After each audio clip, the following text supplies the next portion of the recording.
A ver, vamos a entrar de lleno en esto. Desde que somos niños, la sociedad nos dicta un guión muy pero muy específico. Ve a la escuela, saca buenas calificaciones, consigue un trabajo seguro y pues trabaja súper duro hasta que te jubiles. Es el consejo clásico, ¿verdad? Millones de personas lo siguen al pie de la letra. Pero si observamos el mundo real, existe un conflicto gigantesco entre ese consejo escolar y la forma en que el dinero funciona de verdad en la práctica. Y esa desconexión es exactamente lo que vamos a desglosar en este análisis visual. Vamos a usar lecciones de una historia increíble sobre dos figuras paternas que tenían visiones del mundo completamente opuestas. Y esto nos lleva a una pregunta que rompe esquemas. Si la educación tradicional fuera la llave mágica para la riqueza, entonces los profesionales más educados serían siempre los más ricos, ¿no? Pero la realidad nos muestra otra cosa. Muchas personas con currículums brillantes, con maestrías, con doctorados, viven atrapadas en deudas esperando con ansias a que caiga la quincena para poder cubrir sus gastos. Es una pregunta súper provocativa que desafía por completo esta narrativa común. La respuesta no está en cuántas horas pasamos en la universidad, sino en un tipo de educación totalmente diferente que casi nunca nos enseñan en un salón de clases. Número 1. El mito del dinero y dos mentalidades en contraste. Para entender esto bien, la historia del libro nos presenta a dos padres.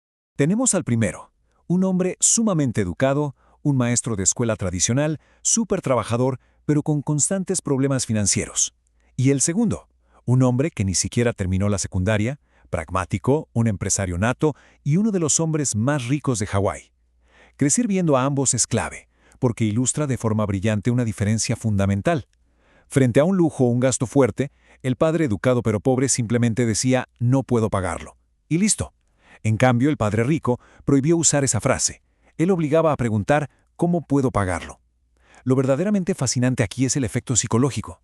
Al decir que no se puede pagar algo, el cerebro simplemente se apaga. O sea, el problema termina ahí. Pero al convertirlo en una pregunta, la mente se ve forzada a encenderse, a buscar soluciones, a volverse creativa. Es un cambio de chip que lo transforma todo. A partir de esa curiosidad, la historia nos cuenta cómo dos niños de 9 años decidieron que querían hacer dinero. Literalmente, juntaron tubos viejos de pasta de dientes que antes eran de plomo, los fundieron en el garaje e intentaron acuñar sus propias monedas. Obviamente, el padre pobre tuvo que sentarlos y explicarles amablemente el concepto de falsificación y que, bueno, técnicamente enfrentarían tiempo en una prisión federal por eso. Pero el padre rico vio algo distinto. Vio que estos niños estaban rozando el verdadero secreto de la riqueza, la idea de que los ricos no trabajan por dinero, sino que lo crean. Ellos entienden que el dinero, en muchos sentidos, es un invento, una ilusión que se sostiene socialmente por las emociones humanas. Número 2. La carrera de la rata y la trampa del miedo y el deseo. Si el dinero no es el objetivo real, entonces, ¿qué es lo que mantiene a las personas trabajando en empleos que detestan? Aquí entramos a la trampa emocional más grande de todas. El padre rico les enseñó esto haciéndolos trabajar en su pequeño supermercado desempolvando latas por solo 10 centavos la hora. Un trabajo aburridísimo y mal pagado. Como era de esperarse, la frustración llegó rápido. Pero ojo, la lección era precisamente sentir esa frustración, porque así es como funciona el ciclo para la gran mayoría de los adultos. Primero, el miedo a no poder pagar las cuentas los obliga a ir a trabajar. Luego, reciben su sueldo y entra una segunda emoción, el deseo, que los lleva a pensar en todas las cosas increíbles que pueden comprar. Gastan el dinero, el efectivo desaparece, el miedo regresa y el ciclo vuelve a empezar al día siguiente. Es una ruedita de hámster que no se detiene nunca. Así que el punto crucial es entender esta dinámica. Muchísima gente cree que la solución a sus problemas financieros es que les den un aumento o conseguir un trabajo que pague mejor.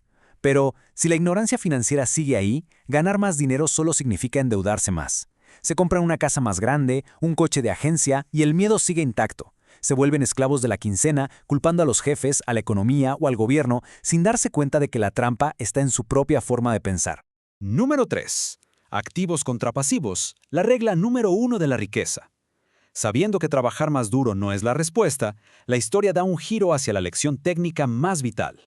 Es una regla increíblemente simple, pero no conocerla es la causa de casi todas las broncas económicas en el mundo. La base absoluta de la riqueza se resume en conocer una sola diferencia. Empecemos con esto. Un activo. Un activo es, en palabras muy sencillas, algo que pone dinero en el bolsillo, sin importar si estamos trabajando físicamente o no. Hablamos de acciones, negocios que funcionan solitos, propiedades que generan rentas. Las personas verdaderamente ricas pasan su vida entera enfocadas exclusivamente en adquirir y construir esta columna. Por el contrario, un pasivo es algo que saca dinero del bolsillo constantemente. Y aquí está el gran problema de la sociedad moderna. La clase media y las personas con problemas de dinero se pasan la vida entera comprando pasivos, pero con la firme convicción de que están comprando activos. Y esto nos lleva a un concepto que, híjole, suele causar muchísima controversia.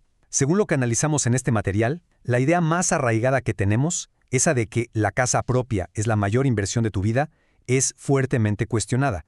Una casa primaria a nivel contable estricto es un pasivo. Saca dinero del bolsillo mes a mes en forma de hipoteca, impuestos, reparaciones, mantenimiento, todo eso. Además, inmoviliza un capital inmenso que bien podría estar generando ingresos en otros lados. Ojo, no significa que no debamos tener una casa, para nada, sino que es un error financiero tratarla como el principal generador de riqueza de una familia. El flujo del efectivo es lo que realmente cuenta la historia financiera de cualquier persona. Fíjense bien, para los pobres, el sueldo entra y sale de inmediato en gastos básicos. Para la clase media, el sueldo entra y se va directo a pagar pasivos, que la hipoteca, que el coche a crédito, que las tarjetas, y eso a su vez genera más gastos. Pero para los ricos, el flujo de efectivo se usa para comprar activos, y estos activos generan más ingresos, que a su vez compran todavía más activos. Es una máquina imparable una vez que arranca. Número 4. Trabajar para aprender. Y la historia de las historietas. Volvamos a la narrativa de los niños, que está buenísima. Una vez que los niños comprendieron la trampa del salario de 10 centavos la hora, el padre rico hizo algo súper drástico. Les quitó el sueldo por completo. Ahora tenían que ir a trabajar al supermercado de a gratis. Parecía un castigo cruel, ¿no? Pero tenía un propósito brillante. Al quitarles por completo esa muleta emocional que es recibir un cheque seguro al final de la semana, la mente de los niños dejó de pensar como un empleado.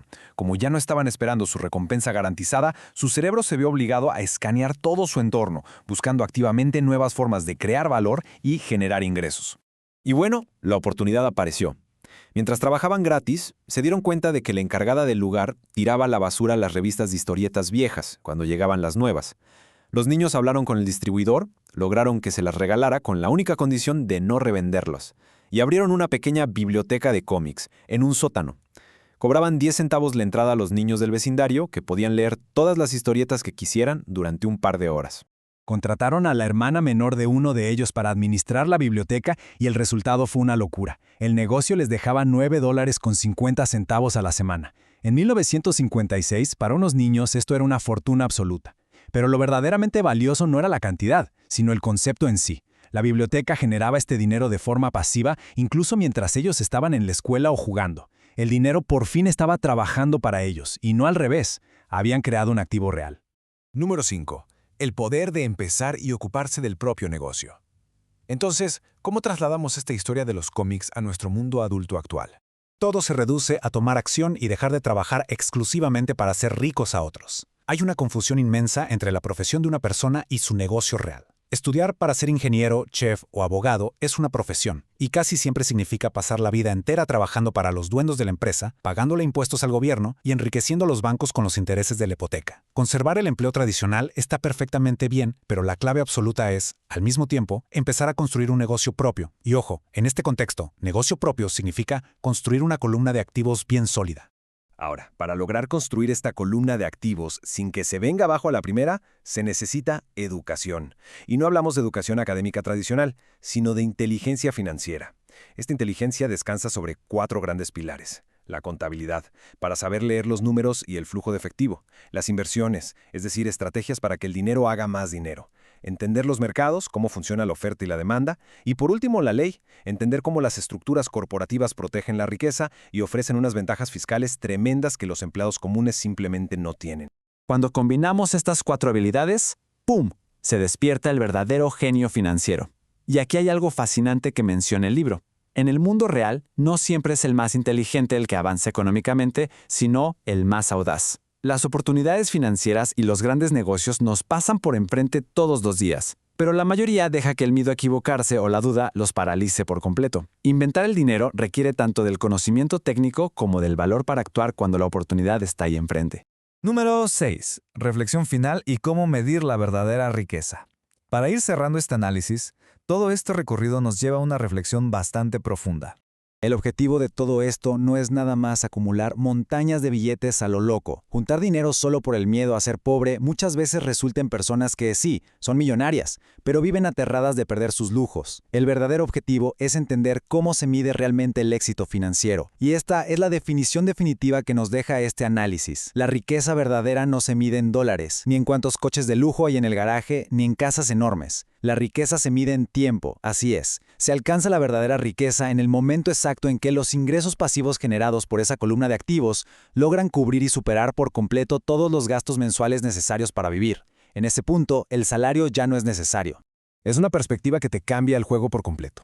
Así que para terminar, quiero dejar una pregunta resonando. Es la prueba de fuego para evaluar nuestra propia realidad financiera actual. Si hoy mismo dejáramos de trabajar por completo, ¿cuántos días, semanas o meses podríamos sobrevivir manteniendo nuestro mismo estilo de vida? ¿Viviendo únicamente con los ingresos generados por los activos que hemos construido? La respuesta a esa pregunta va a dictar el nivel real de libertad financiera que tenemos hoy. Y quizá este sea el empujoncito perfecto para ir a explorar a fondo el libro original y empezar hoy mismo a construir esa columna de activos. Muchísimas gracias por acompañarnos en este análisis visual y a seguir aprendiendo.